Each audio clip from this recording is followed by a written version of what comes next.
What if we're forgetting the most important stage of the ball python's life when it comes to moving them from that juvenile stage up to that adult stage? I think that's something that's very important that we often overlook. So I'm putting out this video just to kind of cover it and maybe prevent some of these things from happening in our own collection as well as yours.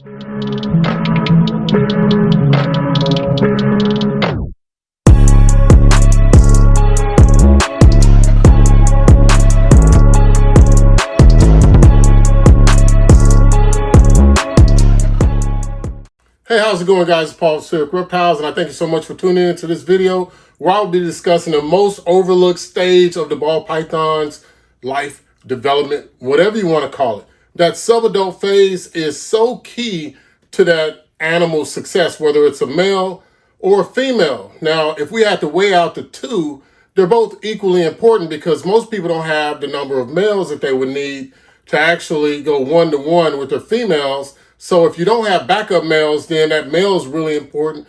But at any rate, they're both important. The males from his perspective and the females from their perspective. But if you just think about it, and I just want y'all to think about it. So think, right.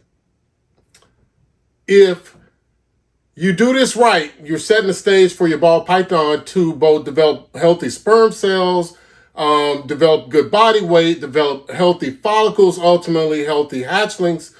And if you do it on the other side, what you really risk, like during this subadult phase, is you risk slow growth or stunted growth because you couldn't get them up to size. They go off of food. They are more likely, if you don't get this stage right, then they will not develop follicles well because they'll always have low body weight, low body condition. It takes them longer to reach that sexual maturity, or at least the size that you would need in order to breed that female. And the male, well, if that male ever goes off of food during breeding season, that male could actually perish.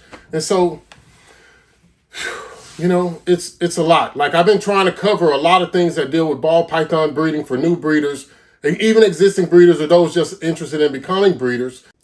You got the right to breed them any way that you want within reason, right? I'm hoping that this video would actually help, man, because look, we all want to get those hatchlings or those juveniles, and then we plan our plans for them to become active adults and give us viable clutches from the work that they do based on what we've done. Well, if we mess it up, whether it be husbandry, whether it be feeding, something, I mean, it's just anything that can mess up that you're not tracking, you can derail your projects, right? And that may cause you to give up altogether. Like, imagine if your male never reaches sexual maturity. Imagine if that female takes 3 years instead of 2 to get to somewhat of a body condition, maybe at like 1,300 grams. And so then now you're running the risk of, if I pair her up, is she in condition to actually give me healthy follicles? Those are questions that you got to ask, guys. Hopefully I'm able to share with you something that can just help you to determine and to get your animals going, at least from a feeding perspective. And I think that's important because I think a lot of the things are messed up from our feeding. So let's break down what a subadult ball python is. I think because it's important for you to know what a subadult is and what it is not. So a male is typically a subadult between the size of 350 grams up to 600 grams, right? So that's a subadult phase on average for a male. Now, a female would be double that. So a female would be anywhere from 500 grams up to 1,200 grams, maybe 1,300 grams, depending on their age, right? And so a male can reach sexual maturity at year 1, right? And a female generally takes at least 2 years to reach sexual maturity, sometimes a little bit longer. The longer you wait, the better it is for that animal because more mature sperm cells, as well as develop more mature follicles for multiple eggs, right? So it all makes sense. Like, we just sit back and think about it, but as you're waiting, a lot of the times we might get into a rush if you're not tracking things like weight, ovulation, feeding schedules, you know, shed cycles, all of those things. You might get in a rush, but if we think about just what a subadult ball python phase is, that's what it is. So what I typically try to remember is 600 grams, up to 600 grams for that male, and after that it becomes an adult to some degree. And then if we double that, then the female is at 1,200 grams. So that would be twice that of a male. So that's why your female ball pythons tend to have a better appetite overall than your males. Not to say that your males don't want to eat, but that female's fast growth is during that subadult phase. They're going from 500 grams to 1,200 grams, and that male is traditionally going from about 350 grams up to 600 grams. So, you know, the male gets there a little bit faster to adulthood, and the female still has a long way to go. Ask yourself, who normally hits the wall? Is it the males or the females? I think we know the answer to that. It's generally the females, right? And that's because at some point, we mess it up.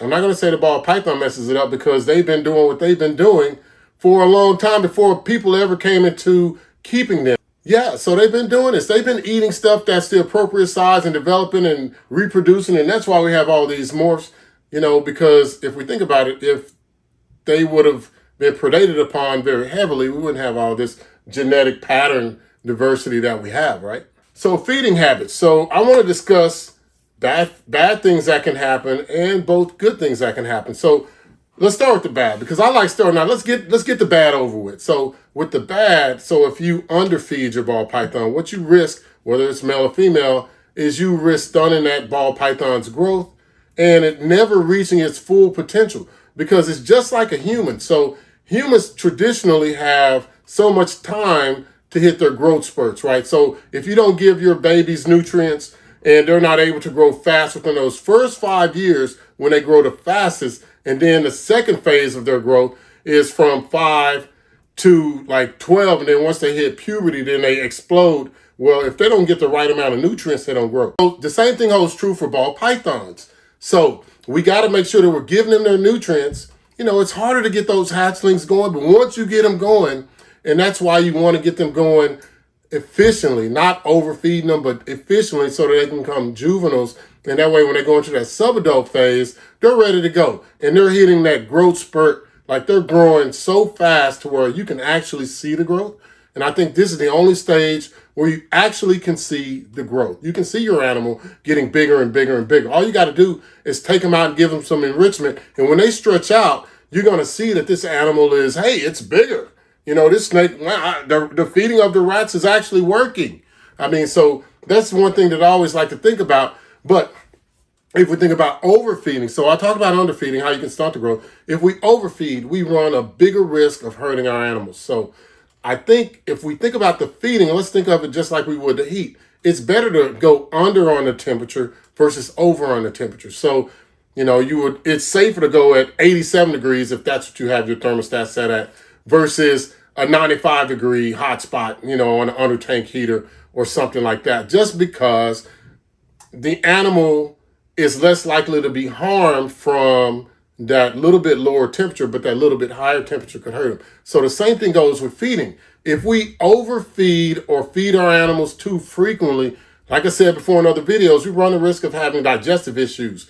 And this shows up more at the time of breeding, like when you need them to go. So right when you think that female's ready to go, you're like, hey, at the end of this year, I'm going to pair her up. She goes off food.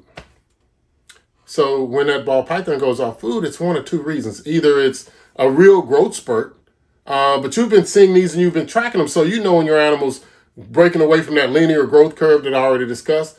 But what I'm thinking is that it's more importantly a digestive issue that you helped to develop by overfeeding them too large of a prey item when they were younger, when they were a hatchling, when they were juvenile, and even in their subadult phase. Maybe you were a little bit too zealous in feeding them something, and so now that animal has a digestive issue, and it causes it to go off of food just so it can repair itself. These are real things that can happen, right? So you can underfeed and you can overfeed, and those are two things that can happen that can hurt your animal from reaching the adult phase in a timely, linear fashion. I mean, I'm all about health of the animal, linear growth. Don't push it. Let it happen. Feed the right amount of prey items at the right size with the right frequency, and then you will get the animal that you want. You'll get that healthy adult. And once you get there, it's smooth sailing, right? Once the animal reaches adulthood, the care of them it gets so much easier because you have less stuff to worry about.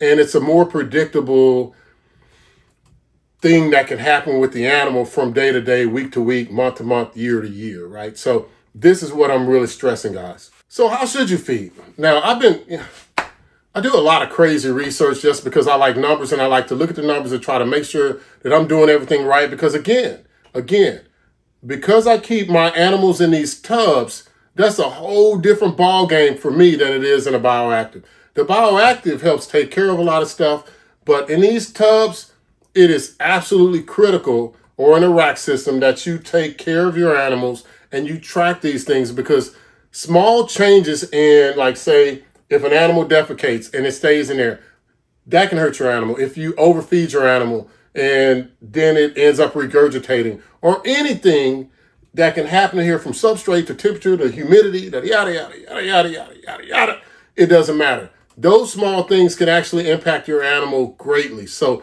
I track a lot of things, but this is the one thing that I found, that if you feed your animal 10 to 15% of their body weight and their prey size. So rat pups are traditionally 10 to 20, 25 grams, sometimes 35 grams. Wean rats, on average, they weigh anywhere from 25 to 40 grams, maybe a little bit more, depending. It all depends, it's relative, but you see what I'm saying? So if we go from there to there, and then if we look at small rats, anything above 40 grams to about 70, maybe 80 grams, and then medium rats will be anything above 80 grams. If you think about your ball python, if you take the weight and you say, I'm going to feed my ball python 10 to 15% of the body weight, that gives you a good idea of what to feed, right? So if you just say 10%, if I get a rat pup that's 20 grams for a 200 gram ball python. Now, if I get a wean rat that is 45 grams, then that's a 450 gram ball python. Then likewise, if I have a ball python that's 700 grams, if we flip it over backwards, that's a 70 gram small rat. So I think that these things make sense if we really think about them. So that's one thing I want us to keep into consideration. I got this chart that AI helped me to make. I put in the numbers and I told it what to give me, because this is all based on my information. There's no real static way to do this. You want to adjust everything based on the animal's weight. You know your animal, the speed that they grow, so some animals are just bigger than others, some are smaller than others. So definitely adjust these feedings to the size and weight of your animal. And the thing that I really want to stress is, don't think fast, think consistency. So what we want to do is we want to think consistent, healthy growth. Now, if it takes your female ball python an additional 3 months to reach sexual maturity, but once she gets there, she's able to go through with a full term, pairing, developing follicles, ultimately ovulating and laying eggs that are healthy, then I think it's worth it for you to take this time. And also, if you see that there's any difficulties, to just get off of the breeding project with that animal altogether. I say that because we don't want to produce unhealthy ball pythons. What we really want to do is we want to try to make something different and healthy. So you can't have one without the other. If you make something different and it's not healthy, then that does no good. And if it's healthy, but it's not different, just go buy it from somebody else. I really keep saying that because that's just what I believe. So that's why I love it when I see people doing their own projects, but they're doing it the right way. They're taking care of their animals and they're making sure that they're growing on a linear curve with the right prey item at the right size with the right frequency. Now, if you're interested, I did do that video with the 5 versus 14-day study, and it covers some of those things, and it covers the benefits and the negatives from doing so. So how do you do it? Well, you got to track stuff. So that's the key. You got to track it. The number one thing that you have to track is body weight. And the second thing that you should track is the feeding. So we're looking at the prey item, which is the size, and also the frequency. So the size and the frequency matter. So I'm going to say with your subadults, you want to pick the right prey size and feed it like every 7 to 10 days while it's on this growth spurt. But you also want to make sure that it has enough time to clear it out. So if you notice that your animals are clearing out, like having a real poop or a BM within 7 days, then you can have them on that 7-day schedule. But if you're noticing that you're feeding your animal and then before they have that BM, you're feeding them again, just wait a couple more days. Wait like 3 or 4 more days and let that animal have that bowel movement, or take a dump, and then feed the animal again, because that way you make sure that nothing's backlogging up. So When we feed too large of a prey item, the animal doesn't have a chance to fully digest everything that's in its stomach. And then what happens is you feed it something else with something that's partially digested, maybe partially removed. And then you end up with this stacking of things in a digestive system. And it really hurts the snake's digestive system because it's not meant for that. It's meant to eat only when it's hungry. It's an opportunistic feeder. It's not an aggressive feeder. In conclusion, I covered how a lot of people may miss the most important phase of the ball python, which is the subadult phase, and screw it up with incorrect feedings and maybe some other stuff. This video is just focused on feeding. And hopefully this is something that you can use in your own collection for when you're breeding your animals. But just to recap, we don't want to mess this up.